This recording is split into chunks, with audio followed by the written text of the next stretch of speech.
تو کسی بھی غیر مسلم کی کوئی نیکی اللہ تعالیٰ فرما رہا ہے میں قبول نہیں کروں. وہ فی الآخرۃ من، دنیا میں صلہ دے گا. نمتعہم قلیلا، دنیا میں ہم ان کو صلہ دیں گے. اس لیے کہا وہو فی الآخرۃ من الخاسرین، آخرت میں ہم ان کو ناکام کر دیں گے، وہ خسارے میں. دنیا میں اپنی نیکی کا کچھ صلہ وہ پائیں گے. قل تمتعوا، خود اللہ بھی کہہ رہا ہے نفع اٹھا لو میں دے رہا ہوں. لیکن موت کے بعد اولئک الذین، یہ وہ لوگ ہیں جنہوں نے دنیا میں اپنے آپ کو سمجھا کہ ہم تو بہت اچھے کر رہے تھے. حبطت اعمالہم، لیکن ان کے اعمال ضائع ہو گئے اور اللہ تعالیٰ نے ان کی کوئی قیمت نہ لگائی. یہ ایک قانون ہو. دوسرا قانون، جو دین پہ چلنے والے ہیں ان کے ساتھ کیا ہوگا؟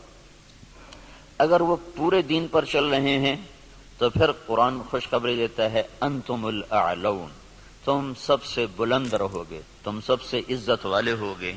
ان کنتم مؤمنین، اگر یہ دین پر چلنے والے ہوں گے پورے تو پھر کیا ہوگا؟ لفتحنا علیہم برکات من السماء والارض، زمین آسمان کی برکتوں کے دروازے تمہارے لیے اللہ تعالیٰ کھول دے گا. صرف دنیا میں اللہ کیا کرے گا اس کو میں آپ کو بتا رہا ہوں جو اللہ نے قرآن میں وعدے کیے ہیں. اگر تم پر کوئی دشمن چڑھ آتا ہے تو وَكَانَ حَقًّا عَلَيْنَا نَصْرُ الْمُؤْمِنِينَ، پھر میرے ذمے ہے میں تمہاری مدد کروں. اور اگر اللہ تمہاری مدد کرے تو پھر کیا ہوگا؟ پھر وَلَن تُغْنِيَ عَنْكُمْ فِئْتُكُمْ شَيْئًا وَلَوْ كَثُرَتْ وَأَنَّ اللَّهَ مَعَ الْمُؤْمِنِينَ، پھر ساری دنیا تم پہ چڑھائی کر دے اور اللہ تمہارے ساتھ ہو تو پھر تمہارا کوئی کچھ نہیں بگاڑ سکتا. اللہ کے محبوب کا فرمان ہے، مسلم شریف کی روایت ہے، صحیح ساری کتابوں میں ہے، لن یغلب 12,000 من قلت، 12,000 اگر مسلمانوں کی تعداد ہو پوری دنیا میں، صرف 12,000، اور باقی ساری دنیا کا باطل ایک طرف ہو، تو انہیں اس وجہ سے شکست نہ ہوگی کہ یہ تھوڑے تھے، اس وجہ سے شکست نہیں ہوگی. اگر 12,000 کو شکست ہوئی ہے 12 لاکھ کے مقابلے میں یا 12 کروڑ کے مقابلے میں، تو شکست کی وجہ اللہ تعالیٰ کا نبی فرما رہا ہے کمی نہیں ہے، شکست کی وجہ ان کا اللہ سے تعلق کا ٹوٹنا یا ان کے اندر گناہوں کا پایا جانا، ورنہ 12,000 مسلمان ساری دنیا کے لیے کافی ہیں. لن یغلب 12,000 من قلت، 12,000 پر کوئی غالب نہیں آ سکتا. وَأَنَّ اللَّهَ، ویسے تو ایک مسلمان ہو تو اس پہ کوئی غالب نہیں آ سکتا جب اللہ ساتھ ہو. نبی ایک ہی تو ہوتا ہے، اکیلا نبی ہوتا ہے اور سارا کفر اس کے سامنے ہوتا ہے. اور ہود علیہ السلام تو ایسی قوم کے سامنے آئے تھے جن کے قد اس پلر کو دگنا کرو تو تب جا کے ان کا قد بنتا تھا. اتنے قد آور قوم تھی کہ 30 40 ہاتھ، یعنی کوئی 60 فٹ ان کا قد بنتا تھا. اور ان کے مقابلے میں اللہ نے لشکر کی وجہ ایک بھیجا، صرف ہود. وَإِلَىٰ عَادٍ أَخَاهُمْ هُودًا، ہم نے عاد کی طرف ہود کو بھیجا. تو سارے مل گئے لیکن ہود علیہ السلام کو ہاتھ نہیں لگا سکتے، ایک ہی کافی ہوتا ہے. لیکن یہ اسباب کی دنیا ہے، اسباب کی دنیا ہے، تو یہاں بطور سبب یہ معجزات کا جہان نہیں. نبیوں کا معاملہ اور ہوتا ہے اور امت کا معاملہ اور ہوتا ہے. نبیوں کے ساتھ اللہ تعالیٰ کا نظام خصوصی چلتا ہے اور عام انسانوں کے ساتھ اللہ تعالیٰ کا نظام عمومی چلتا ہے. ہمیں مکڑی کے جالے سے اللہ نہیں چھپائے گا. کافر پہنچ گئے اور سامنے کھڑے ہوئے ہیں، اور وہ جب آپ ہجرت کی رات نکلے 27 صفر نبوت کے 14ویں سال رات کو نکلے اور جا کر غار ثور میں چھپے، تو کھوجی پاؤں کو دیکھتے دیکھتے غار پر پہنچ گیا لوگوں کو لے کر کہ یہاں پاؤں کا نشان ہے. لیکن اس کے پہنچنے سے پہلے اللہ نے ایک بیل اٹھائی، اس بیل میں مکڑیوں کو بھیجا، مکڑیوں نے جالا تن دیا اور ایک کبوتری نے انڈے دے دیے. جتنی دیر میں یہ لوگ پہنچے اتنی دیر میں یہ کام ہو چکا تھا. اب آگے کھوجی کہنے لگا پاؤں کا نشان یہاں تک، تو ابی بن خلف کہنے لگا یہ جالا تو محمد کی پیدائش سے بھی پہلے کا ہے، تو ہمیں کہاں لے کر آ گیا. اور دوسرا پھر آپ سامنے ہیں، یہ نہیں کہ کوئی چھپے میں غار ثور کو ٹیڑھا میں سیدھا ایسے چوڑا سا دہانا ہے اور اس کے سامنے بیٹھا ہوا آدمی نظر آتا ہے. یہ اللہ کا خصوصی نظام ہے، یہ عام انسانوں کے ساتھ نہیں چلتا. اس لیے اللہ کے نبی نے سبب کی دنیا کے لیے فرمایا کہ 12,000 اگر مسلمان ہوں تو انہیں کمی کی وجہ سے شکست نہیں ہو سکتی۔ اسکندریہ بڑا مضبوط شہر تھا مصر کا، اس کو فتح ہونے میں دیر ہو گئی اور مسلمانوں کا لشکر تھا 4,000 کا۔ تو حضرت عمرو بن عاص رضی اللہ تعالیٰ عنہ نے عمر رضی اللہ تعالیٰ عنہ کو خط لکھا کہ یہاں بہت بڑا لشکر ہے اور میں 4,000 کے ساتھ ان کا مقابلہ نہیں کر سکتا، اب میری مدد کے لیے فوج روانہ کرو۔ تو عمر رضی اللہ تعالیٰ عنہ نے 4,000 اور بھیج دیے، 4,000، اور ان 4,000 کے ساتھ 4 آدمی ہیں، ایک زبیر بن عوام اور ایک مقداد بن اسود، یہ مہاجرین میں سے، اور عبادہ بن صامت اور مسلمہ بن مخلد، یہ انصار میں سے، 2 مدینے کے 2 مکہ کے، ان 4 کو ان کے ساتھ، تو یہ 4,000 جمع 4۔ تو عمر رضی اللہ تعالیٰ عنہ نے عمرو بن عاص رضی اللہ تعالیٰ عنہ کو خط لکھا کہ میں تیرے مدد کے لیے 4,000 آدمی بھیج رہا ہوں، ان کے ساتھ 4 آدمی اور ہیں، ان میں ہر آدمی 1,000 کے برابر ہے، 1,000 کے برابر ہے، لہذا میں 4,000 نہیں، میں 8,000 تیری مدد کے لیے بھیج رہا ہوں، اور تم پہلے سے 4,000 ہو تو تم 12,000 ہو گئے، تو 12,000 کو کمی کی وجہ سے کوئی شکست نہیں دے سکتا۔ تم جب میرا یہ لشکر پہنچے تو تم سارے مسلمانوں کو آخرت کی ترغیب دو اور اللہ کا نام لے کر قدم بڑھاؤ، اللہ تمہیں فتح عطا فرمائے گا۔ دنیا یعنی جن کی فراست کا لوہا مانتی ہے کافر بھی، اور وہ اتنے بڑے شہر پہ حملہ ہو رہا ہے، اور وہ کیا تدبیر اختیار کر رہے ہیں کہ 4,000 جمع 4 آدمی بھیج کر مطمئن بیٹھے، حالانکہ وہ 40,000 بھیج سکتے تھے۔ عمر رضی اللہ عنہ اس وقت اس سطح پر تھے کہ 40,000 بھیج سکتے تھے، 4,000 جمع 4۔ چند صحابہ ایسے ہیں جن کو 1,000 کے برابر مانا جاتا تھا کہ جہاں وہ ایک کھڑا ہے وہ 1,000 کے برابر ہے، قعقاع بن عمر تمیمی اور مقداد بن اسود اور رافع بن عمیرہ اور طلحہ بن خویلد اور عمرو بن معدی کرب اور براء بن مالک، یہ وہ لوگ ہیں جہاں ایک کھڑا ہوتا تھا تو کہا جاتا تھا 1,000 کھڑا ہوا ہے۔ تو یہ 4,000 جمع 4 وہاں پہنچے اور 8,000 کے ساتھ، او بھائی رہنے دو، کس نے کہا چھوڑ۔ تو عمرو بن عاص رضی اللہ تعالی عنہ نے لشکر کی کمان عبادہ بن صامت کے حوالے فرما دے۔ عبادہ بن صامت کیسے شاہ سوار تھے؟ وہ جنگل میں نکل کے تہجد پڑھ رہے تھے، جنگل میں، جنگ کے دنوں میں، تو مصریوں کی ایک ٹولی اوپر سے نا راؤنڈ لگاتی ہوئی آ رہی تھی، 20 گھوڑ سوار، 20 آدمی، 20۔ تو انہوں نے دیکھا کہ ایک عرب سپاہی نماز پڑھ رہا ہے، تو انہوں نے ایک دم حملہ کیا، ان کی تلوار پاس تھی، انہوں نے پیچھے پلٹ کے دیکھا 20 یہ اکیلے ہیں، اور وہ گھوڑ سوار یہ پیدل، انہوں نے تلوار اٹھائی اور 20 میں سے 16 کو قتل کیا، باقی 4 بھاگ گئے۔ جب وہ بھاگے تو پھر اللہ اکبر، پھر نماز شروع کر۔ تو ان کے سر پہ انہوں نے امارت کا امامہ باندھا کہ آج تو بسم اللہ کر۔ تو عبادہ بن صامت رضی اللہ تعالیٰ عنہ بدری صحابہ میں سے ہیں، بدری صحابہ میں سے۔ تو یہ جو 4 آدمی بھیجے تھے، چاروں جنگ بدر کے شریک تھے۔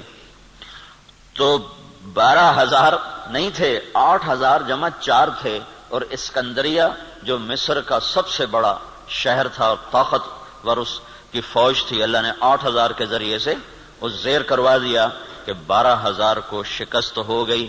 تو سمجھو کہ کمی کی وجہ سے نہیں، کوئی اور ہے۔ اب تو 1 ارب مسلمان ہیں، 1 ارب مسلمان ہیں، اور ذلت چھائی ہوئی ہے۔ اور اس سے عجب بات یہ ہے کہ دنیا کی سب سے طاقتور چیز اس وقت تیل ہے، تیل کے ساتھ پہیہ گھومتا ہے، تیل کے ساتھ جہاز اڑتا ہے، بام گرانے کے لیے اسے تیل چاہیے۔ ساری دنیا کا 70% تیل اللہ نے مسلمانوں کی زمین کے نیچے رکھا ہوا ہے۔ دنیا میں جتنا تیل ڈھونڈا جا چکا ہے اس کا 70% اللہ تعالیٰ نے عربوں کو دے دیا ہے، مسلمانوں کو دے دیا ہے۔ ٹوٹل 30% ساری دنیا میں اور 70% مسلمانوں کی زمین میں، اور پھر ذلت۔ تو میں یہ بتا رہا تھا کہ اگر ہم پورے مسلمان ہیں تو پھر اللہ کا قانون کیا ہے؟ انتم الاعلون ان کنتم مؤمنین، تم سے اونچا کوئی جا نہیں سکتا۔ وَلِلَّهِ الْعِزَّةُ وَلِرَسُولِهِ وَلِلْمُؤْمِنِينَ، عزت صرف تمہیں ملے گی، کافر کو ذلت ملے گی۔ لَفَتَحْنَا عَلَيْهِمْ بَرَكَاتٍ مِّنَ السَّمَاءِ وَالْأَرْضِ، زمین آسمان کی برکتوں کے میں دروازے کھول دوں گا، اور تمہاری زمین کا ذرہ ذرہ وہ برکت بنے گا، آسمان کا قطرہ قطرہ وہ برکت بنے گا۔ تم پہ دشمن چڑھے گا تو کان حقا علینا نصر المؤمنین، میرے ذمے ہے میں تمہاری مدد کروں، میں خود آؤں گا۔ ان تستفتحوا فقد جاءکم الفتح وان تنتهوا فهو خیر لکم وان تعودوا نعود۔ اللہ اکبر، یہ جنگ بدر کی آیات ہیں۔ اللہ تعالیٰ کہہ رہا ہے پتہ چل گیا نا تمہیں کہ اللہ کس کے ساتھ ہے، اور تم کہا کرتے تھے حق کو واضح کر، آج حق واضح ہوا کہ تم ذلیل ہوئے اور بے ہتھیار بے سر و سامان وہ کامیاب ہوئے۔ اب جاؤ اور بس کر دو تو تمہارے لیے اچھی بات ہے، اگر تم لوٹو گے تو میں لوٹوں گا۔ ان تعودوا نعود، اگر تم آؤ گے تو میں آؤں گا۔ تو اللہ کے ساتھ کون لڑے؟ جب ہرمزان، تستر ایک جگہ تھی ایران کی کا ایک صوبہ تھا تستر، وہ 1 سال کے بعد فتح ہوا تھا۔ اس پر اتنی لمبی جنگ چلی کہ 1 سال، ایک قلعہ 1 سال لے گیا تھا۔ تو اس کے سردار ہرمزان پکڑا گیا، زندہ پکڑا گیا۔ تو عمر رضی اللہ عنہ نے فرمایا کہ اسے مدینے بھیجو۔ جب وہ مدینے پہنچا تو عمر رضی اللہ عنہ نے پوچھا بھائی کیا حال ہے؟ کہنے لگا کیا پوچھتے ہو؟ جب ہمارا تمہارا مقابلہ تھا تو ہم تمہیں اپنے جوتے کی نوک پہ نہیں لکھتے تھے، جب تم نے اللہ کو ہمارے سامنے کھڑا کر دیا تو اب اللہ سے کون لڑے؟ یہ ایک مجوسی ایرانی سردار کی بات تھی، جب اللہ کو سامنے کھڑا کر دیا تو اب اللہ سے کون لڑے؟ پھر وہ ایمان لایا، کلمہ پڑھا۔ حضرت عمر کے بڑے اچھے ساتھیوں میں وہ شمار ہوتے رہے رحمت اللہ علیہ۔ تو اگر پورا دین ہے تو پھر اللہ یہ قانون بتا رہا ہے، اگر ادھورا دین ہے پھر کیا ہوگا؟ پھر وہی ہوگا جو ہو رہا ہے، لیکن میں قرآن سے بھی بتاؤں گا کہ کیا ہوگا۔ ہوگا تو وہی جو ہم دیکھ رہے ہیں، لیکن اللہ کا قرآن بھی اس کی طرف نشاندہی کرتا ہے، بتلاتا ہے کہ اگر تم ادھورے چلو گے، پورے نہیں چلو گے۔ دیکھو نا 33 نمبر لے کر بھی تو آدمی پاس ہوتا ہے، لیکن کوئی اس کو جاب دیتا ہے، کوئی نوکری دیتا ہے۔ کہا جی کون سے ڈویژن ہے؟ کہا جی 3rd ڈویژن کا، جا جتی چاہتے ہونے نکل جائے۔ 1st ڈویژن والے کو لوگ دیکھتے ہیں کہ ہاں بھائی کتنے نمبر لیے تھے آپ نے، کتنا ایکسپیرینس ہے آپ کا؟ تو ہم 33 نمبر والے مسلمان ہیں، تو اللہ سے ہم مانگتے ہیں 100 نمبر والا معاملہ۔ تو اب اللہ تعالیٰ کا قرآن بتاتا ہے،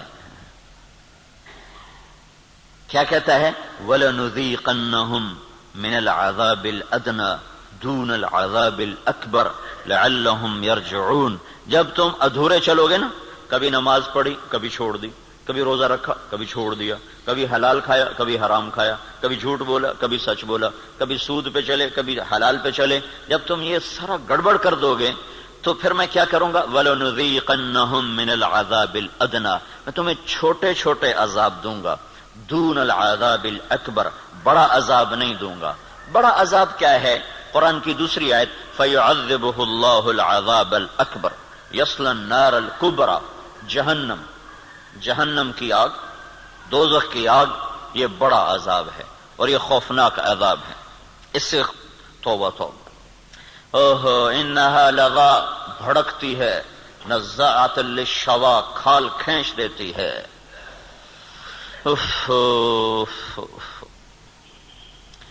اللہ تعالیٰ کہہ رہا ہے میں چاہوں گا کہ تمہیں دوزخ میں نہ ڈالوں، یہیں صاف کروں، پھر بھی گناہ رہ گئے تو پھر جہنم میں جائے گا، پھر بھی اگر رہ گئے تو جہنم میں جائے گا۔ جب کوئی آدمی فرض نماز چھوڑ دیتا ہے اور پھر وہ توبہ نہیں کرتا، چھوڑی جاتا ہے تو اس کے نام کا ایک دروازہ جہنم میں کھول دیا جاتا ہے، اسے اس دروازے میں سے گزرنا پڑے گا چاہے ایمان پہ خاتمہ ہو۔ اللہ تعالیٰ کے نبی جب معراج پر گئے تو ایک جگہ دیکھا لوگ الٹے لٹکے ہوئے نا، تو ان کو نیچے سے آگ جلا رہی، ان کے پاؤں بندھے ہوئے رسے سے اور ان کو نیچے آگ جلا رہی۔ تو آپ نے پوچھا یہ کون لوگ ہیں؟ کہا جو روزہ نہیں رکھتے تھے۔ تو روزہ نہ رکھنا یہ تو مسلمان کے لیے، کافر سے تو روزہ مطلوب نہیں۔ ایک جگہ آپ نے دیکھا ایک آدمی لیٹا ہوا ہے تو ایک فرشتے کا ہاتھ میں پتھر ہے بہت بڑا، اس کے سر کے اوپر مارتا ہے، اس کا سر کیما ہو جاتا ہے، پتھر دور جا گرتا ہے، وہ پتھر اٹھانے جاتا ہے، واپس آنے تک اس کا سر ٹھیک ہو جاتا ہے، وہ پھر اس کے سر پہ پتھر مارتا ہے، وہ پھر قیمہ ہو جاتا ہے۔ تو آپ نے پوچھا یہ کون ہے؟ کہ یہ وہ جو عشاء کی نماز پڑھے بغیر سو جاتا تھا۔ جو عشاء پڑھے بغیر، اور لاکھوں کروڑوں مسلمان ایک نماز بھی نہیں پڑھتے، عشاء کی کیا بات ہے، ایک بھی نہیں پڑھتے. تو بڑا عذاب آگے کا ہے، بہت خوفناک ہے، بہت خوفناک ہے. آگے آپ گئے تو آپ نے دیکھا ایک آدمی کا پیٹ ہے جیسے گنبد ہوتا ہے، گنبد کی طرح بڑا پیٹ ہے، اس پیٹ کے اندر سانپ گھسے ہوئے ہیں اندر، اور اس کو اندر سے ڈس رہے ہیں. اس کی چیخ و پکار ہے. تو آپ نے کہا یہ کون ہے؟ کہا یہ سود کھانے والے. تو بڑا عذاب آگے ہے، زلزلہ، دشمن کی چڑھائی، دشمن کے ہاتھوں قتل، دریاؤں کا سوکھ جانا، بجلی کا ختم ہو جانا، محبتوں کا اٹھ جانا، برکتوں کا اٹھ جانا، آپس کی لڑائیاں، قتل و غارت، بد امنی، مہنگائی.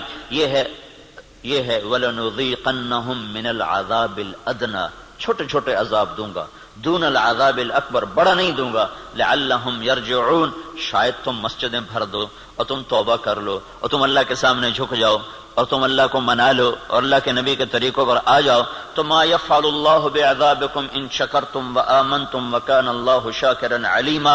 اللہ تعالیٰ فرماتا ہے تمہیں سزا دے کے مجھے کیا خوشی ہوتی، تمہیں سزا دے کے مجھے کیا خوشی ہوتی. تم انسان بنو، جو کہتا ہوں کرو، جس سے روکتا ہوں چھوڑو. تو میں تمہیں عذاب دے کے مجھے کوئی خوشی نہیں ہے، لیکن تم میرے من کے چلو، میرے بن کے. آپ 5000 تنخواہ دے کر اگلے کی کھال اتار دیتے، ذرا سا گڑبڑ کر دے تو اس کی ماں بیٹی نہیں چھوڑتے. اور اللہ تعالیٰ سر سے لے کر پاؤں تک وجود دیتا ہے. ایک سیل ساری دنیا مل کے نہیں بنا سکتی. ایک سیل میں جو جہان کام کر رہا ہے، ساری دنیا عاجز ہے اس ایک سیل کا. صرف ایک سیل کا جہان سمجھنے سے دنیا کا انسان عاجز ہے. اور کئی خرب سیلز جمع ہوتے ہیں تب اللہ ایک انسان بناتا ہے. ہر سیل میں ایک کائنات ہے جس کا نظام اللہ تعالیٰ چلاتا ہے. تو اس کے بعد اس کا اتنا حق نہیں ہے کہ میری مان کے چل، میری مان. اطیع اللہ و اطیع الرسول، اللہ کی مانو اور اللہ کے رسول کی مانو، اپنی مرضی پہ نہ چل.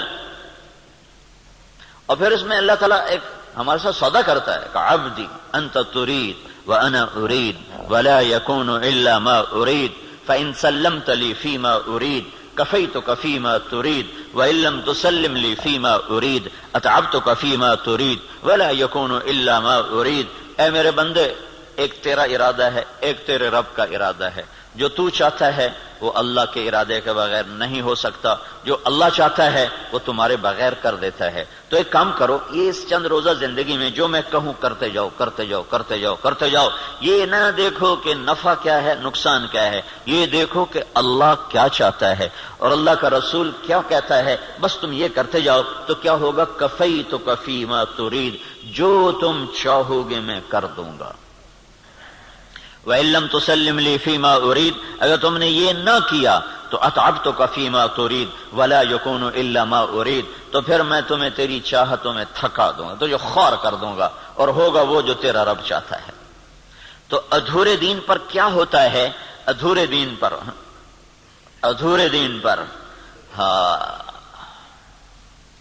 اللہ تعالیٰ یوں کہتا ہے ضرب اللہ مثلا قریة كانت آمنة مطمئنة يأتيها رزقها رغدا من كل مكان فكفرت بأنعم الله فأذاقها الله لباس الجوع والخوف بما كانوا يصنعون. جب تم دین پر چلتے ہو تو اللہ کہتا ہے میں خوف دور کر دیتا ہوں. ولا يبدلنهم من بعد خوفهم امنا، میں خوف دور کرتا ہوں، امن قائم کرتا ہوں، بے برکتی دور کرتا ہوں، برکتیں لے کر آتا ہوں. اور جب تم بگڑتے ہو تو پھر میں کیا کرتا ہوں کہ میں ساری برکتیں واپس لیتا ہوں. پھر اور کیا کرتا ہوں؟ پھر میں خوف طاری کرتا ہوں اور بھوک طاری کرتا ہوں. فَأَذَاقَهَا اللَّهُ لِبَاسَ الْخَوْفِ وَالْجُوعِ. جب تم میری مانتے ہو تو زمین آسمان تمہاری نوکری کرتے ہیں، اور جب تم پھر ٹکراتے ہو تو پھر کیا ہوتا ہے کہ میں برکتیں واپس لیتا ہوں اور بھوک اور خوف کا لباس پہنا دیتا ہوں. دیکھو یہاں لباس کا ہے، لباس ہے، لباس سارے جسم پر ہوتا ہے. خوف دل کی کیفیت کا نام ہے اور بھوک پیٹ کی کیفیت کا نام ہے. صرف پیٹ میں بھوک ہوتی ہے اور سارا بدن بے قرار ہوتا ہے. صرف دل میں خوف ہوتا ہے اور سارا بدن بے قرار ہوتا ہے. اور اگر جسم کے ایک ایک رونگٹے میں بھوک پڑ جائے اور ایک ایک رونگٹے میں بھوک ڈال دی جائے اور ایک ایک رونگٹے میں اللہ تعالیٰ خوف ڈال دے تو پھر اس آدمی کا کیا حال ہوگا، یا اس معاشرے کا کیا حال ہوگا جس کے روئیں روئیں میں خوف اور بھوک کو ڈال دیا جائے. تو یہ اللہ تعالیٰ چھوٹے عذاب کی نشاندہی کر رہا ہے اپنی کتاب میں، اپنے قرآن میں، کہ جب تم نافرمانیاں کرتے ہو تو ظہر الفساد فی البر والبحر، زمین و آسمان میں، بر خشکی اور تری میں، کبھی سمندروں میں موجیں اٹھتی ہیں، کبھی زمین کی برکتیں گم ہو جاتی ہیں، کبھی زمین کپ کپاتی ہے، کبھی پہاڑ لرز جاتے ہیں، کبھی آسمان بے موسم بارشوں پہ اتر آتا ہے، کبھی ہوائیں پاگل ہو جاتی ہیں، کبھی محبتیں مٹ جاتی ہیں۔ یہ کیوں ہوتا ہے؟ یہ کیوں ہوتا ہے؟ جب تم بما کسبت ایدی الناس، یہ تمہارے اپنے ہاتھوں کی کمائی سے ہوتا ہے، تمہارے اللہ کا نہ ارادہ نہیں، تمہارے اپنے ہاتھوں سے ہوا ہے۔ بما کسبت ایدی الناس، یہ تمہارے اپنے ہاتھوں کی وجہ سے ہے۔ لیذیقہم بعد الذی عملوا، اللہ کہہ رہا ہے یہ تمہارے پوری سزا نہیں ہے، چھوٹی سزا، تھوڑی سزا، تھوڑی سزا کہ تم اللہ کی طرف رجوع کرو۔ تو بھائیو، مکمل دین ہے تو اللہ کا قانون اور ہے، ادھورا دین ہے اللہ تعالیٰ کا قانون اور ہے۔ زمین آسمان اللہ کے ہیں، قانون بھی اللہ کا چلتا ہے۔ زمین آسمان اللہ کی بادشاہی ہے، حکم بھی میرے اللہ کا چلتا ہے، یہاں کوئی پر نہیں مار سکتا، دم نہیں مار سکتا۔ ایک کتاب میں نے حدیث پڑھی، اللہ تعالیٰ نے ایک نبی سے فرمایا، یاد رکھ تیرے بدن پہ جو مکھی بیٹھتی ہے نا، وہ بھی تیرے رب کی اجازت سے بیٹھتی ہے۔ اور قرآن دیکھو، ما تسقط من ورقۃ الا یعلمها، پتے کو کہو کہ اللہ کی مرضی کے بغیر گر کے دکھا دو۔ صرف فیصلہ آباد کے درختوں کے پتے گنو تو گنے نہ جائیں، صرف پاکستان کے درختوں کے پتے گنو تو گنے نہ جائیں، تو کل کائنات میں کتنے جنگل، پھر سمندر کے جنگل جو پانی کے اندر درخت ہیں وہ زمین کے درختوں سے زیادہ ہیں۔ اللہ نے پانی کے اندر بے شمار جنگل بنایا ہوا ہے، تو آپ نے اس کی شہنشاہی دیکھو کیا کہتا ہے، ایک پتا بھی گرتا ہے تو تیرے رب کے امر کے ساتھ ہے، تیرا اللہ اسے جانتا ہے۔ جاننے کا مطلب ہے کہ اس کے امر سے گرتا ہے۔ ولا حبہ، کوئی دانہ، فی ظلمات الارض، زمین کے اندھیروں میں، ولا رطب ولا یابس، کوئی خشک و تر، الا فی کتاب من مبین، ہر شے تیرے رب کی کتاب میں ہے۔ کتنی بڑی بادشاہی کا مالک ہو، اور ہم بے وقوف لوگ اسی سے ٹکرانا شروع کر دیں تو ہم سے بڑا دیوانہ کون ہوگا؟ جھوٹ کے بغیر کام نہیں چلتا، سبحان اللہ، یہ مسلمان کہتا ہے۔ سود کے بغیر کام نہیں چلتا، یہ مسلمان کے جب بول ہوں تو زمین آسمان کانپے نہ تو کیا کرے؟ الا لعنت اللہ علی الکاذبین، اللہ نے کہا غور سے سنو، جھوٹوں پہ اللہ کی لعنت۔ اور یہ سب تاجر کہتے ہیں جھوٹ کے بغیر کام نہیں چلتا۔ ایک تاجر نے نا، اچھا بڑا تاجر تھا، وہ 3 دن لگا داڑھی رکھ لی چھوٹی چھوٹی، تو مجھے بڑی خوشی ہوئی۔ کچھ دن بعد ملاقات ہوئی تو شیو کیا ہوا۔ میں نے کہا یہ کیا کیا؟ کہنے لگا جو سارا دن جھوٹ بولنا پڑتا تو میں نے شیو کرا دیا۔ میں نے کہا اللہ کے بندے، کوئی داڑھی کی وجہ سے جھوٹ حرام ہے؟ جھوٹ تو کلمے کی وجہ سے حرام ہے۔ اب تو نے 2 گناہ شروع کر دیے، داڑھی بھی منڈائی، جھوٹ بھی بولا، تو اب داڑھی منڈانے سے جھوٹ حلال ہو گیا۔ جھوٹ کا حرام ہونا داڑھی کے ساتھ نہیں ہے، جھوٹ کا حرام ہونا کلمے کے ساتھ، کہ تو کلمہ پڑھ کے جھوٹ، تو یہ کیوں کہتا ہے کہ داڑھی رکھ کے جھوٹ بولوں مجھے شرم آتی ہے؟ تو یہ کہ کلمہ پڑھ کے جھوٹ بولوں مجھے شرم آتی ہے۔ کلمہ پڑھنے کے بعد جھوٹ بولنا بے حیائی ہے نا، کہ داڑھی رکھنے کے بعد؟ داڑھی تو سکھوں نے بھی رکھی ہوئی۔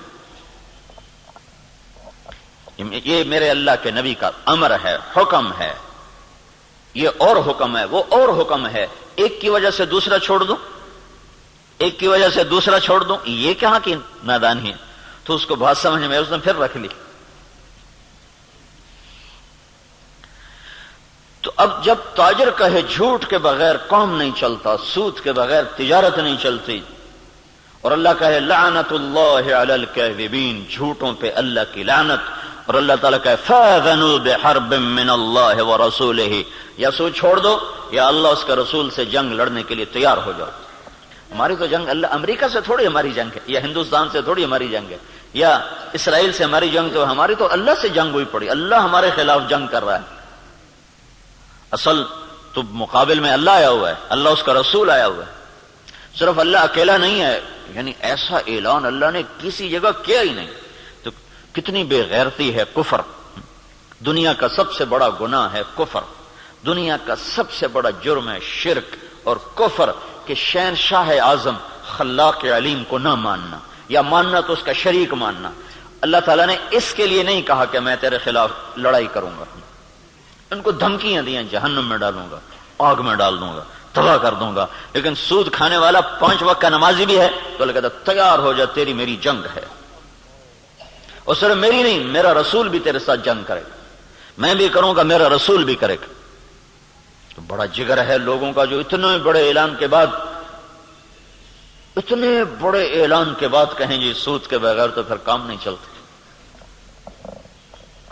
تو یہ جب دین ادھورا ہوتا ہے تو پھر کیا ہوتا ہے، یہ سارا میں آپ کو قرآن پاک سے بتا رہا ہوں۔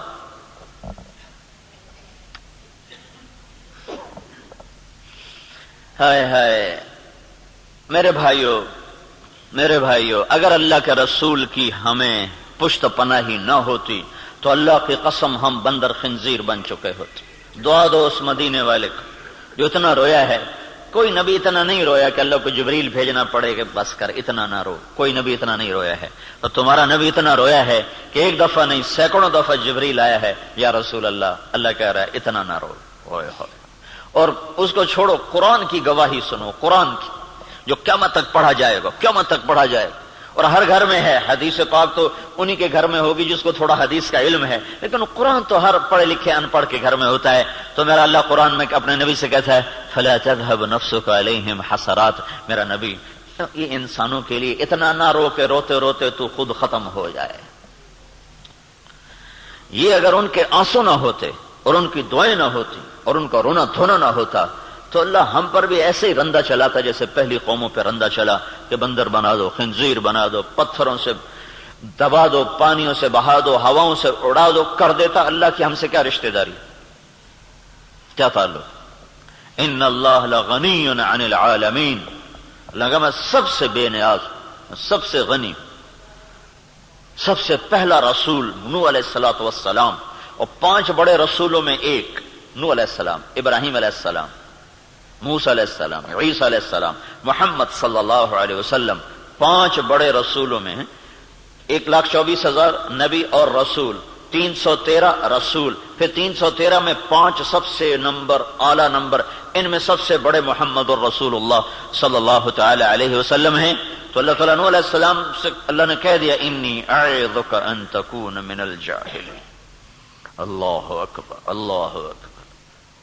نوح دوبارہ سفارش کی تو نبوت جا سکتی ہے، اللہ اکبر، حالانکہ اللہ نے لینی نہیں تھی، لیکن اللہ نے اپنی بے نیازی دکھائی ہے کہ میں نے تمہیں کہا تھا کافر کے لیے دعا نہ کرنا، کافر کے لیے دعا نہ کرنا، اور یہ کافر ہے، انہ لیس من اہلک انہ عمل غیر صالح فلا تسألن ما لیس لک بہ علم انی اعظک ان تکون من الجاہلین۔ اس لیے تو نوح علیہ السلام قیامت کے دن کہیں کہ میں نہیں آج سفارش کر سکتا، میں نے اپنے بچے کے لیے دعا مانگی تھی، اور نوح علیہ السلام کو پتہ نہیں تھا کہ یہ کافر ہے، اگر پتہ ہوتا تو کبھی نہ مانگتے، اس لیے انہوں نے کہا لا تکن من الکافرین، اگر پتہ ہوتا تو کہتے لا تکن من الکافرین، انہیں پتہ نہیں تھا وہ منافق تھا، کہا لا تکن مع الکافرین، مع اور من، مع کا مطلب تھا کہ تو مسلمان ہے تو کافروں کے ساتھ کیوں جا رہا ہے، ان کو معلوم نہیں تو اس نے اپنا کفر چھپائے رکھا، اگر معلوم ہوتا تو پھر کہتے لا تکن من الکافرین، کافروں میں سے مت ہو۔ کہنے لگا نوح دوبارہ بات نہیں کرنی ہے، دوبارہ نہیں بات کرنی ہے، تو اللہ تو اتنا بے نیاز ہے تو ہماری کیا حیثیت؟ یہ تو اس سے محمد مصطفیٰ سے اللہ نے پیار ہی ایسا کیا ہے کہ اس کے طفیل ہم بھی نبھ گئے، اور ہماری بھی لاٹری نکل آئی کہ اللہ نے ہمیں حضرت محمد صلی اللہ تعالی علیہ وسلم کا امتی بنا دیا، اور ان کی دعائیں بیچ میں حائل ہو گئیں، یا رب امتی امتی، یا رب امتی امتی، کہ آخر ایک رات آپ رو رہے ہیں اور کہہ رہے ہیں یا اللہ، ابراہیم علیہ السلام نے کہا تھا فَإِنَّهُ مِنِّي وَمَنْ عَصَانِي فَإِنَّكَ غَفُورٌ رَحِيمٌ، یا اللہ جو یہ آپ نے بات دہرائی قرآن کی آیت، پھر کہا یا اللہ عیسیٰ علیہ السلام نے تجھ سے کہا تھا ان تعذبہم فإنهم عبادك وإن تغفر لهم فإنك أنت العزيز الحكيم. اے میرے رب تو انہیں معاف کر دے تو مہربان ہے، تو انہیں پکڑ لے تو رب ہے، عذاب دینا تجھے حق ہے، معاف کرنا بھی تیری رحمت ہے، تیری مرضی ہے. دونوں نبیوں نے کہا تیری مرضی. یا اللہ یا اللہ، نہ میں ابراہیم کی کہتا ہوں نہ میں عیسیٰ کی کہتا ہوں، میں تو اپنی کہتا ہوں. یا رب امتی امتی، یا رب امتی امتی، یا رب امتی. تیار کردہ مواعظ اسلامیہ کیسٹ سینٹر بیرون تبلیغی مرکز ابدالی روڈ ملتان 24 گھنٹے رابطے کے لیے 0301 74 60 371 پر رابطہ کریں. ابراہیم کی کہتا ہوں نہ میں عیسیٰ کی کہتا ہوں، میں تو اپنی کہتا ہوں. یا رب امتی امتی، یا رب امتی امتی، یا رب امتی امتی. یا اللہ میری امت کو معاف کر دے، یا اللہ میری امت کو معاف کر دے، یا اللہ نہیں کرنا پھر بھی کر دے. اور اتنا روئے کہ پھر جبریل کو آنا پڑا کہ یا رسول اللہ، اللہ تعالیٰ پوچھ رہے ہیں آپ کیوں رو رہے ہیں؟ کہا جبریل مجھے میری امت رلا رہی. تو پھر اللہ تعالیٰ نے پیغام بھیجا سنردیک فی امتک، میں تجھے تیری امت کے بارے میں خوش کر دوں گا. یہ دعائیں بیچ میں حائل ہیں، ورنہ اللہ کو کیا پرواہ ہے. ما خلقکم ولا بعثکم الا کنفس واحدہ، تم سب کو مار دوں ایسا جیسے میں نے ایک کو مارا، تم سب کو اٹھا دوں ایسا جیسے میں نے ایک کو اٹھایا. کیا حیثیت ہے پتنگے پروانے میں اور ہم میں؟ کیا فرق اس شہنشاہ عظیم کے دربار میں؟ سارا آسمان سجدوں سے بھرا پڑا ہے، کیا پرواہ اس کو؟ اور اس سے وہ بڑا نہیں ہوا، عرش بنانے سے بڑا نہیں، وہ پہلے ہی بڑا ہے. فرشتوں کے اور میرے سجدوں سے مسجود نہیں ہے، وہ پہلے ہی مسجود ہے. میرے اور فرشتوں کی بندگی سے معبود نہیں ہے، وہ بغیر کسی عابد کے معبود ہے، بغیر کسی ساجد کے مسجود ہے، بغیر کسی مخلوق کے خالق ہے، بغیر کسی مجبور کے جابر ہے، بغیر کسی مقہور کے قاہر ہے، بغیر کسی مملوک کے مالک ہے، بغیر کسی منصور کے ناصر ہے، بغیر کسی مرحوم کے راحم ہے. کون اس کو ثنا کو پہنچے، کون اس کی تعریف کو پہنچے، جب خود اس نے کہانی مکا دی کہ سمندر سیاہی بناؤ اور درختوں کو قلم بناؤ، اور پھر سارے درختوں کے قلم پکڑ کے سمندروں کے کنارے بیٹھو، اور ساری دنیا کے انسان جنات ملائکہ فرشتے مقربین زمین پر اتارو، سارے نبی رسول پیغمبر ساتھ بٹھاؤ اور میری تعریف لکھو. سمندر کی وسعت کو سوچو. تم سفر نہ کرو، تم سوچ نہیں سکتے. میرا ایک سفر ہوا ہے، تبلیغ کا ایک سفر ہوا میرا سمندر کا. میں نے سمندر کی ہیبت کو دیکھا ہے اور اس کے جلال کو دیکھا ہے، اور میرا اللہ کہہ رہا ہے اس سارے کو سیاہی بناؤ اور پھر سارے جنگل قلم بناؤ، پھر بیٹھو میری تعریف لکھو. ایک دن آئے گا لنفد البحر، سمندر خشک ہوں گے، قبل ان تنفد کلمات ربی، تیرے رب کی تعریف ختم نہیں ہو سکتی ہے. ولو جئنا بمثلہ مددا، چاہے اتنے سمندر اور ڈال دوں پھر بھی نہیں ختم ہو سکتی. کہاں لا محدود، کہاں محدود، کہاں بے مثال، کہاں لا مکان، کہاں لا زمان.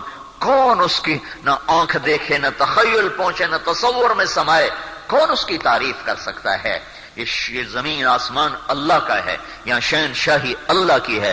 اگر ہم اس کے حکموں سے ٹکرائیں گے وہ ہمیں ٹھوکروں میں ڈالے گا. اگر محمد مصطفیٰ صلی اللہ علیہ وسلم بیچ میں نہ ہوتے تو ہم پر بھی وہی ہوتا جو پہلوں کے ساتھ ہوا. ان کے آنسو، ان کا رونا، ان کی دعائیں ہیں جنہوں نے اللہ کے نظام کو تبدیل کروا دیا. سنردیک فی امتک. کسی نبی کو اللہ نے یہ نہیں کہا کہ میں تیری امت کے بارے میں تجھے خوش کروں گا. یہ واحد محمد صلی اللہ علیہ وسلم ہے جن کے بارے میں اللہ نے کہا میں تجھے تیری امت کے بارے میں خوش کر دوں گا. تو بھائیو، یہ ادھورے دین سے نکلنا پڑے گا، یہ ادھورے دین کو چھوڑنا پڑے گا، پورے دین پہ آنا ہوگا اور پورا دین زندگی میں زندہ ہو. تبلیغ اس بات کی محنت ہے کہ ہر فرد میں پورا دین زندہ ہو جائے. ہر مسلمان مرد عورت، سر سے لے کر پاؤں تک اور چپڑاسی سے لے کر بادشاہ تک، ہر فرد اور ہر طبقہ 100% اللہ اس کے رسول کی شریعت کا پابند بن کے چلنے والا بنے. یہ حکومت کا کام نہیں کہ شریعت نافذ کر دے. حکومت زیادہ زیادہ حدود نافذ کر دے گی. ہاں بھائی، چور کا ہاتھ کاٹو، زانی کو اس کا سنسار کرو، نماز پہ دکانیں بند کروا دو، اتنا ہی کر سکتی، اس سے زیادہ کیا کرے گی؟ سعودی حکومت نے کیا ہے نا، وہ دکانوں کے شٹر گرا کے اندر بیٹھے ہوتے.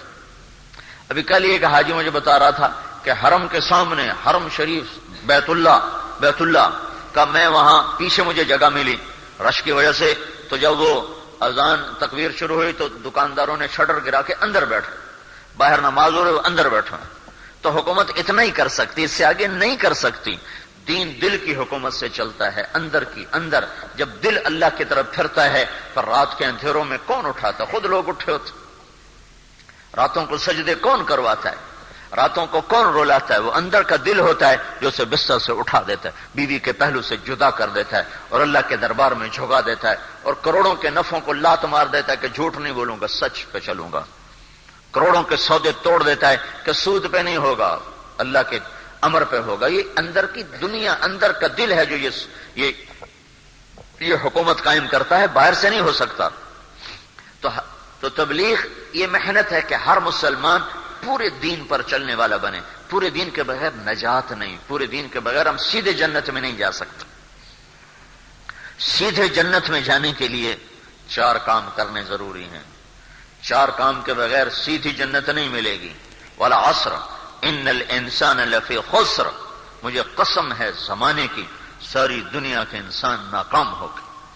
یہاں جو نا اللہ تعالیٰ نے کائنات کو ایک سمندر سے تشبیہ دی ہے، اور انسانیت کو ایک سفینے اور کشتی کے سوار لوگوں سے تشبیہ دی ہے، اور ان کو یوں سفینے کو ڈوبتے دکھایا ہے کہ کشتی ڈوب گئی، اندر چلی گئی، کوئی نہیں بچا. والعصر، یہ آیت مجھے جبوتی میں سمجھ آئی جب کشتی ڈوبی.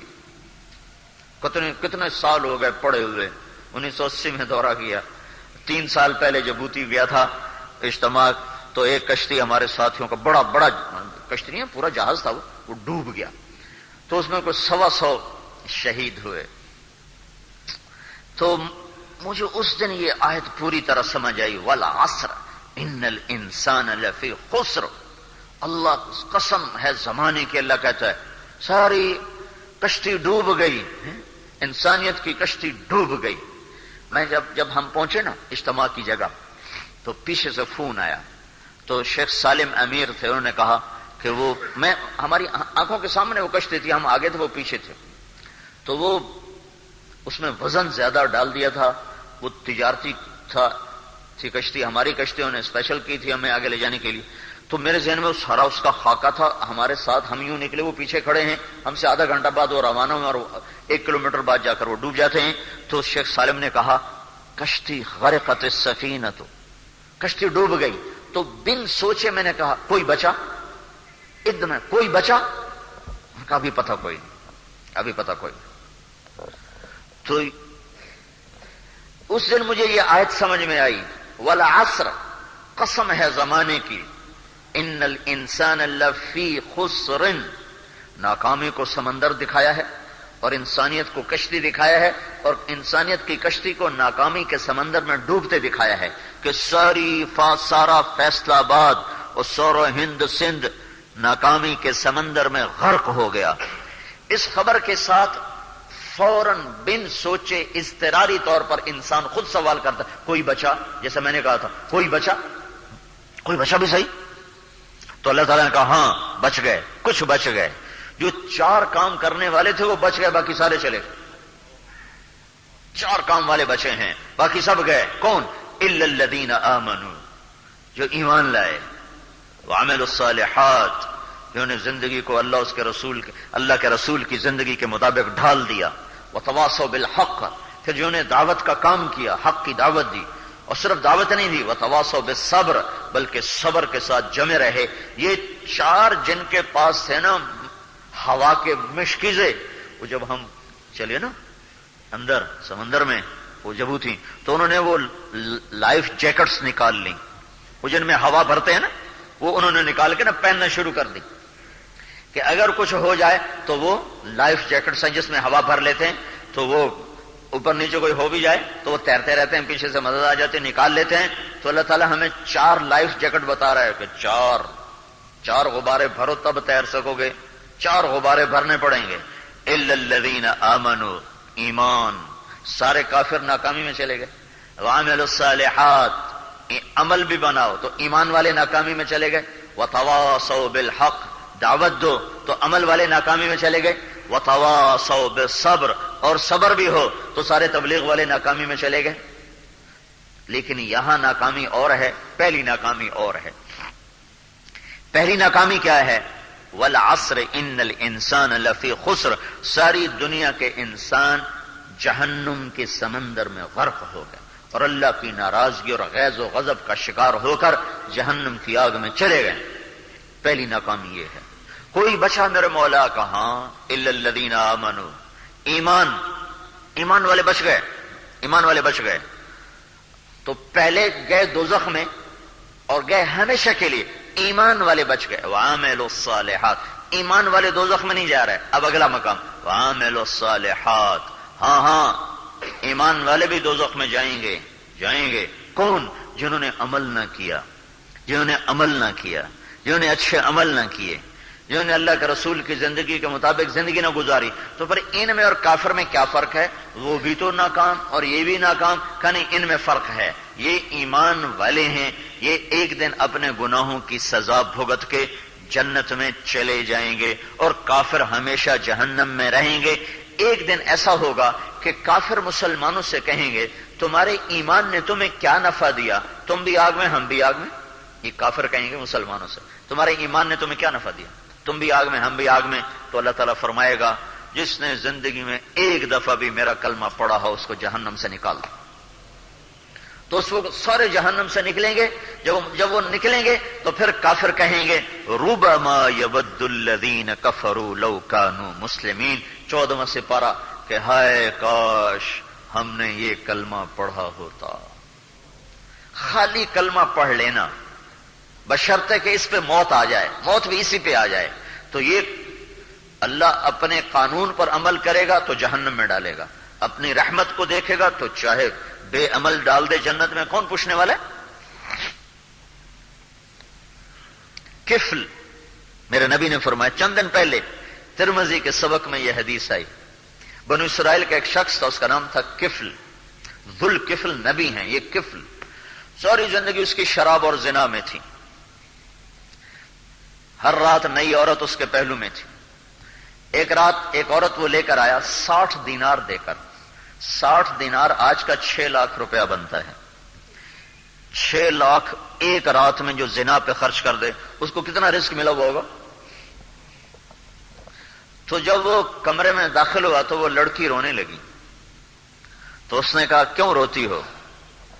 اس نے کہا میں پیشہ ور نہیں ہوں، مجھے بھوک نے یہاں تک پہنچایا ہے اور میں اپنی عزت کے لٹنے پہ رو رہی ہوں۔ تو ایک دم اس کے چہرے کا رنگ بدل گیا اور اس نے کہا جا، اللہ تجھے تیری عزت مبارک کرے اور تو میرے لیے دعا کر، میں توبہ کرتا ہوں، آج کے بعد میں کسی گناہ کے قریب نہیں جاؤں گا۔ وہ لڑکی گھر میں نہیں پہنچی تھی کہ پیچھے یہ مر گیا، موت سر پہ کڑی تھی، مر گیا۔ تو چونکہ اس کی نافرمانی جگ جہان میں مشہور تھی تو کہیں یہ کوئی شاید اس کا جنازہ نہ پڑے، تو اللہ نے اس کے دروازے کے اوپر جب صبح لوگ اٹھے، کسی کو نہیں خبر کہ کفل مر گیا، صبح جب لوگ اٹھے تو اس کے دروازے کے اوپر لکھا ہوا تھا ان اللہ قد غفر للکفل، اللہ نے کفل کی بخشش کر دی۔ ہاں، شہنشاہ ہے، تھانے دار نہیں ہے، کریم ہے، رحیم لیکن اس کی رحمت کا مطلب غلط نہیں ہے، ہم پل پل اس کی مان کے چلیں گے، پھر اس کی رحمت کی آس رکھیں گے۔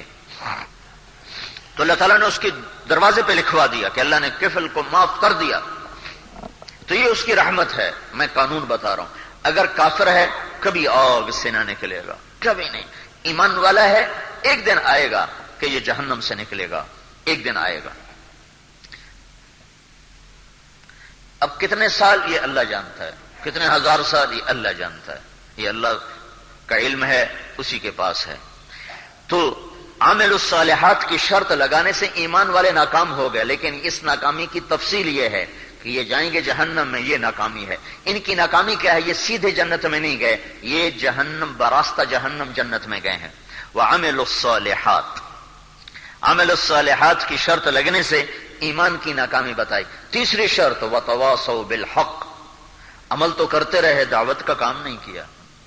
اس امت کا ترہ امتیازی دعوت ہے، هو اجتباکم، ہم نے تمہیں چنا، وَكَذَلِكَ جَعَلْنَاكُمْ أُمَّةً وَسَطًا، ہم نے تمہیں امت وسط بنایا۔ وسط کا ترجمہ ساری تفسیروں میں ہے اعتدال والی، درمیان والی امت وسط، اعتدال والی امت۔ جبوتی، میں اس کا ایک ترجمہ اور کرتا تھا، مجھے ایک ترجمہ اس کا اور سمجھ میں آیا تبلیغ کی وجہ سے نا، تبلیغ کی مناسبت سے، وَكَذَلِكَ جَعَلْنَاكُمْ أُمَّةً وَسَطًا۔ وسط کا ایک مطلب ہوتا ہے وسط، درمیان، اور ایک مطلب ہوتا ہے واسطہ۔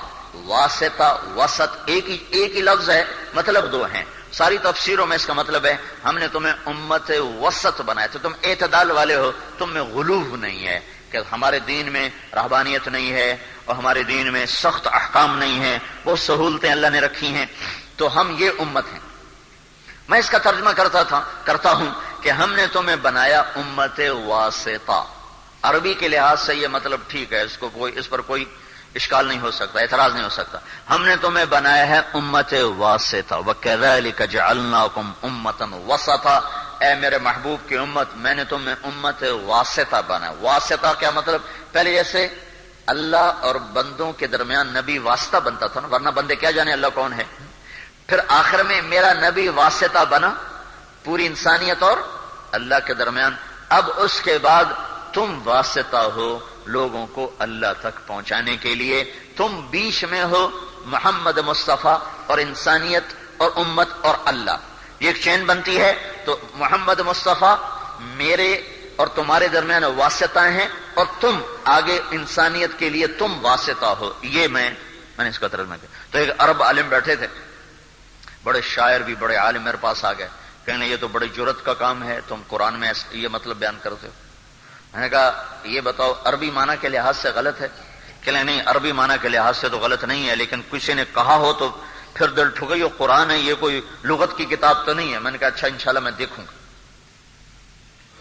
میں پاکستان آیا تو جو پرانی تفسیر ہے نا، سب سے پرانی تفسیر قدیم، وہ ہے تفسیر طبری، جو سب سے پہلی تفسیر لکھی گئی وہ طبری ہے۔ تو اور تفسیروں میں تو یہ مطلب تھا نہیں، میں نے اس کو ڈھونڈنا شروع کیا، اس میں بھی مجھے نہیں ملا نا، تو میرا دل اللہ کے فضل سے جب وہ بحث ختم ہو رہی تھی تو وہاں مجھے اس کا مطلب وہ ملا جو میں بیان کر رہا تھا، وَكَذَلِكَ جَعَلْنَاكُمْ أُمَّةً وَسَطًا، کہ ہم نے تمہیں واسطہ بنایا ہے۔ میں نے اسی وقت فون اٹھایا، میں نے کہا شیخ فوزی وجدت، دیکھو میں نے دیکھ لیا ہے تفسیر طبری میں صفحہ فلاں پر یہ لکھا ہے۔ کہنے کا بھانیاں لگ، آپ کو مبارک ہو۔ تو اللہ نے اس امت کو امت واسطہ بنایا۔ واسطہ، ہم واسطہ ہیں۔ جیسے تمہارے یہ دلال نہیں ہوتے، تمہارے سودے نہیں کرواتے، تو ہم بھی اللہ اس کے رسول کی جنت کا سودا کرواتے ہیں کہ آؤ بھائی جنت کا سودا کر لو، تو اس کا صلہ اللہ تمہیں دے گا۔ دلالوں کی دکان تو کوئی نہیں ہوتی نا، خود ادھر سے ادھر سے یہی کام کرتے ہیں نا، کوئی ان کی دکان نہیں، کوئی ان کا دفتر نہیں ہے۔ تو ہم بھی اسی طرح چلتے پھرنے والی امت ہیں کہ ہم لوگوں سے کہتے ہیں کہ بھائی سودا بڑا زبردست ہے، الا ان سلعۃ اللہ الغالیہ، اس سے قیمتی سودا ہو تو ہمیں دکھا دو، کوئی کائنات میں اس سے اعلیٰ سودا کوئی بیچنے والا ہو تو ہمیں دکھاؤ۔ اور پارٹی ایسی ہے جو کبھی پھرتی نہیں، تم تو پھر تو گرتو نا سارے، جتھے نفع وے کہ اتائی پیر تے لگ گیا، او باجی کی کریے جی، گزارا نہیں ہوتا ہے، اتائی پیر تے لگ گیا۔ اور اللہ کہتا نا میں پھروں نہ میرا رسول پھرے، اور سودا کرو، جنت کا سودا کرو۔ تو ہم تو وہ لوگ ہیں امت وسط، لہذا اللہ نے ہمیں کہا وتواصوا بالحق۔ یہ کام پہلی امتوں کے ذمہ نہیں تھا، ہمارے ذمہ ہے۔ امر بالمعروف نہی عن المنکر، یہ ہر امت میں تھا۔ دعوت الی اللہ، کہ غیروں کو بھی کہو کلمہ پڑھو، یہ کسی امت کے ذمہ نہیں تھا، چونکہ ہر قوم قبیلے میں نبی ہوتا تھا۔ تو ضروری نہیں کہ فیصل آباد میں رہنے والے لاہور والوں کی مانے، فیصل آباد میں نبی الگ ہے، لاہور میں نبی الگ ہے، تو کیا ضرورت ہے ان کو وہاں جانے کی۔ جالینوس مصر میں تھا، عیسیٰ علیہ السلام فلسطین میں تھے، تو جالینوس حکیم نام سنا، جوارش جالینوس جس نے بنائی تھی، تو اس سے کسی نے کہا فلسطین میں ایک طبیب آیا ہے جو مردے زندہ کرتا ہے، انہوں نے کہا وہ طبیب نہیں ہو سکتا، وہ نبی ہوگا، نبی ہوگا۔ لیکن جالینوس پہ عیسیٰ علیہ السلام پہ ایمان لانا فرض نہیں تھا، اگر اس کے پاس توحید ہے تو وہ جنتی ہے، چونکہ عیسیٰ علیہ السلام بنو اسرائیل کے نبی تھے۔ ہمارا نبی جب آیا تو کہا تبارک الذی نزل الفرقان علی عبدہ لیکون للعالمین نذیرا، کہہ دو کہ میں سارے عالم کا اکیلا رسول ہوں، اب اور کوئی نہیں آئے گا۔ جب اور کوئی نہیں آئے گا تو پھر میرا نبی آج بھی زندہ ہوتا، ہم بھی صحابی بنتے، نوح علیہ السلام جتنی عمر تو لے آتے، 1450 سال ہوتی تو ہم سارے صحابی بن جاتے۔ تو اللہ تعالیٰ نے صرف 63 سال 4 دن میں واپس، اور یہ 63 سال 4 دن یہ چاند کے لحاظ سے، انگریزی لحاظ سے آپ کی عمر 61 سال 50 دن بنتی ہے، 61 سال 1 مہینہ 20 دن ٹوٹل۔ اتنی تھوڑی عمر، اتنا بڑا زمانہ، اتنی بڑی انسانیت۔ تو کذالک جعلناکم امۃ وسطا، تم ہو اب، تم صرف اپنی بندگی کرنے نہیں آئے ہو، تمہیں پیغام حق کو لے کر اوروں کے پاس بھی جانا ہے۔ اگر تم یہ کام نہیں کرو گے تو تم بھی ناکام ہو۔ وتواصوا بالحق، عامل الصالحات والے ناکام۔ اب یہ ناکامی کیا ہے؟ یہ ناکامی جہنم نہیں، یہ ناکامی ہے جنت کے درجات کی کمی، کہ تم وہ جنت نہیں لے سکتے جو یہ پائیں گے۔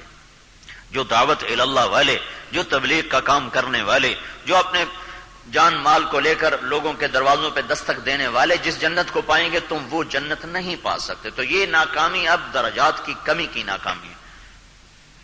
جیسے کسی کو ڈویژن لوز کر جائے تو کتنا اسے افسوس، ہائے ہائے 1 نمبر سے رہ گیا، میری ڈویژن لوز ہو گئی۔ اور پھر چوتھی شرط آ گئی، وتواصوا بالصبر، تو تبلیغ والے بھی ناکامی میں چلے گئے۔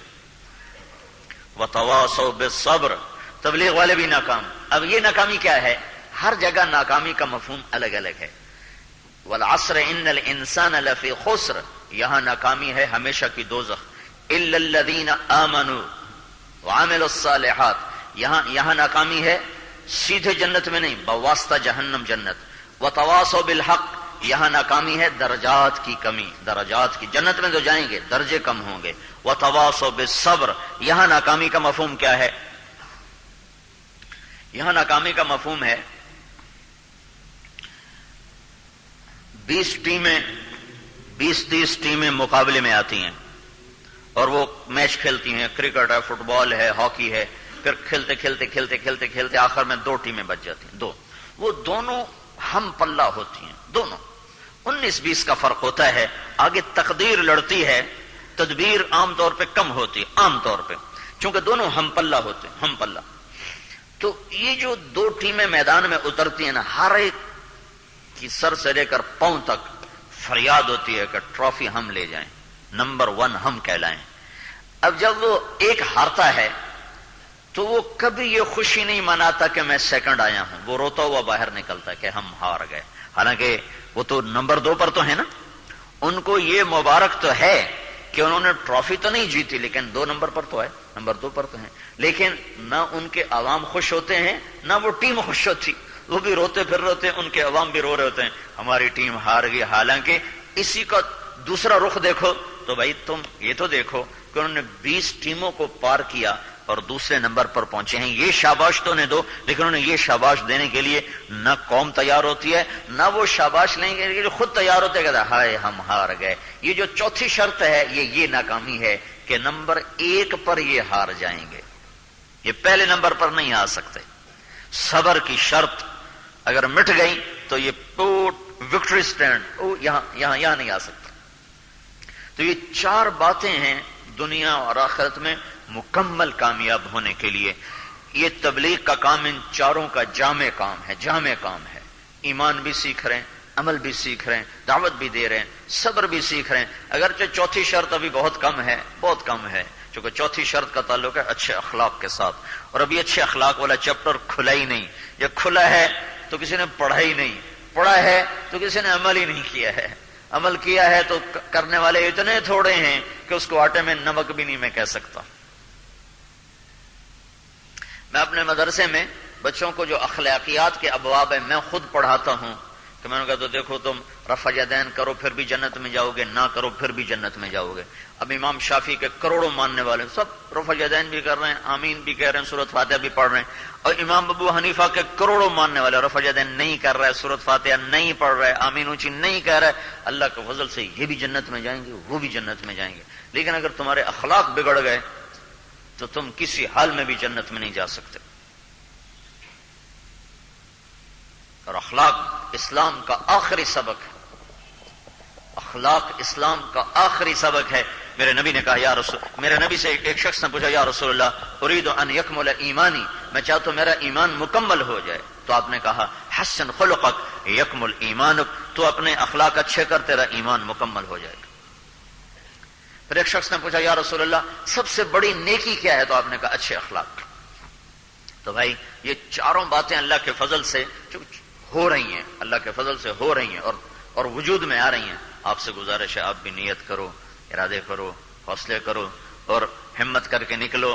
اللہ کا شکر ہے کہ اللہ نے سارے عالم میں ایک آواز اٹھائی اور یہاں سے وہ آواز لگی ہے تو ہم اس کے قدردان بنے. تو بولو بتاؤ بھائی. جی جن کے 4 مہینے لگ چکے ہیں وہ تو بھائی مواعظ اسلامیہ کیسٹ سینٹر بیرون تبلیغی